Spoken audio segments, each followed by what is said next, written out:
Unajua unaambiwa usipoomba sana laana itakufuata. Hebu mniache nile. Mniache. Nitaomba kwa mambo mengine, sio kuzuia laana. Laana natakiwa kuelewa na kuamini, alafu natembea. Basi, unanielewa mtu wa Mungu? Unanielewa?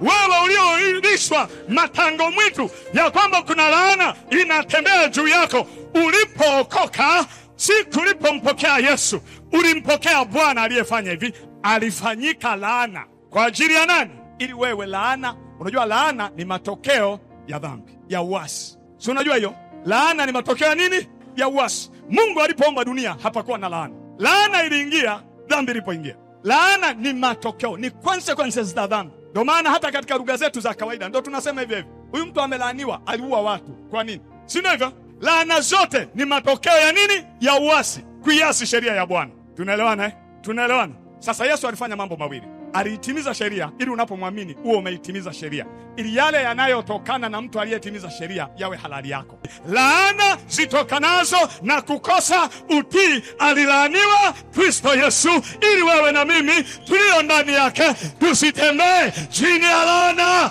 Unaitoa wapi laana? Uko ndani ya Yesu kwa sababu ya kukosa maarifa. Una juhudi lakini umekosa maarifa.